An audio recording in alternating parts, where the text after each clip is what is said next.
All right, deep dive, college football recap. What did you think of the first week, Teddy? All right, yeah, there's so much to discuss here, and of course we're short on time, but we got two. I have one takeaway here, two takeaways. First thing, boy, the Pac-12's good teams didn't look good. You know, Washington, they should have beaten Auburn. Ton of mistakes. And when you look at they have NFL talent at wide receiver, NFL talent at running back, and a quarterback who's a 3-year starter, and yet the offense doesn't work. That's a problem for Washington. UCLA losing straight up. They stunk up the joint. USC, I mean, that was a 5-point game in the fourth quarter against UNLV for the Trojans. You know, forget Oregon State scoring 31 and not scoring, but the Pac-12's elite looked dicey. I mean, Stanford looked good. Arizona State, Colorado, Oregon all looked okay, but the level of competition for those squads, you know, I've got my concerns about the Pac-12. That's my number one takeaway. What about you, Pauly? No, I think they'll be fine. Washington outplayed Auburn in the second half. UCLA's only win total was 5.5. They're not going to do anything with the new system. And USC was a horrible spot as they get ready for Stanford and Texas back-to-back road games. I think the Big 12's in trouble if Oklahoma stubs it toe because Texas gets beat by Maryland again. Bad job by Herman. West Virginia looked good, but they played a bad Tennessee team.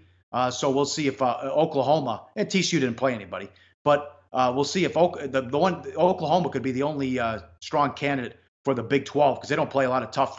Oklahoma doesn't. Non-conference opponents coming up as well, and we'll see. I want Herman as the dog, not as the favorite. Other than that, I don't care. It's too early. I mean, we've seen this before. The first time we did the college football committee show, the SEC had 3 of the top 4 teams in the rankings, and they lost all their bowl games by double digits. And Ole Miss was number 1 in the country and was down 42-0 in their bowl game against TCU in the third quarter. So it's 1 week. Doesn't look like anyone's going to be able to beat Alabama anyways. So we can probably just fast forward to Alabama and Clemson in January. But it's too early to tell. Get rid of preseason polls. Who knows who's good? Miami's a fraud. Don't know how good some of these teams are. Texas, Florida State. Get back to me in October. Exactly. And for that, I totally agree with, which goes into my takeaway number 2.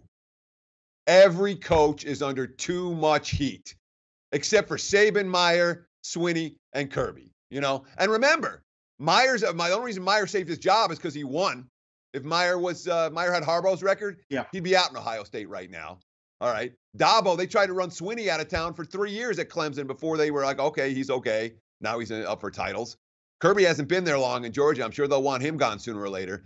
They wanted to fire Harbaugh and Herman and Richt and Petrino. Guess what? When 2 good teams meet in week 1, one of them's going to lose every time. Who's good? Pressure on the coaching is just ridiculous, Pauly. And when it comes to Harbaugh, you're wrong and I'm right. How are you right? He lost again. He's 9-9 in 18 games. Take off the jersey. You sound like a fanboy. He's 9-9 in 18 games. They've lost 17 straight road games against AP-ranked opponents. They haven't beat a road team that's ranked since 2006. Braylon Edwards got it right. They are no better than Iowa right now. That program is going down. Bad job by Harbaugh. He makes $9 million a year. They were undisciplined. They have vanilla offense. They took stupid penalties. He was outcoached again. Okay. I believe you were saying the exact same thing about Brian Kelly last year at this time. All right. When you're a coach of a top program, you are under pressure all the time. All right. The Michigan program is not worse now than it was under Brady Hoke. It's not worse now than it was under Rich Rodriguez. It's not worse now than it was under Lloyd Carr. What's happened, and then, by the way, Harbaugh's 0-4 against these teams, these 17 straight games.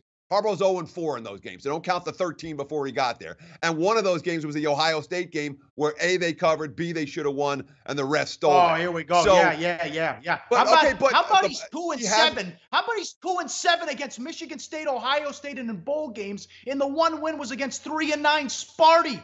He gets an F. He's done a horrible job. Let me ask you this, okay? Would Michigan as a program be better right now to say, let's fire this guy and start scratch from new? Not even maybe, Pauly. Not even maybe. They did that for Rich Rod. They did that for Hoke. They did that for Carr.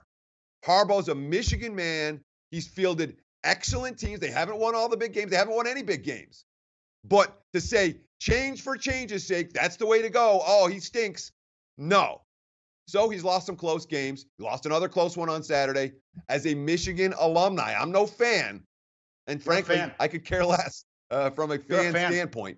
But to say that, oh, you got to make a coaching change, you got to do it, no, that's not the way to win. You find a guy that you trust, you build a program around him, and Michigan hasn't had the 4-9 seasons and 5-7 seasons under Harbaugh. I don't think they will.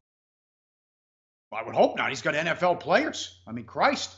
Nice game plan, too, coming out of the gate, so conservative. 9-9 in his last 18. He makes all that money. Will he be the coach next year at Michigan? No. He will be the head coach of the Miami Dolphins. More losses are coming for Michigan, and the natives are going to get restless. Beat a good team, please. It's not that hard. Unacceptable Jim Harbaugh. And a bad loss again after what happened. Tackling a wide receiver. Roughing the passer penalty. Getting ejected from a game. Stupid penalties that led to Notre Dame drives. Good job in the second half. I'm not sure they cover the 27 against Western Michigan. Like the show? Help us keep the lights on. Please make sure to comment, share, and subscribe to all the Sportsbook Review videos. Thanks so much. Best of luck. Enjoy the game.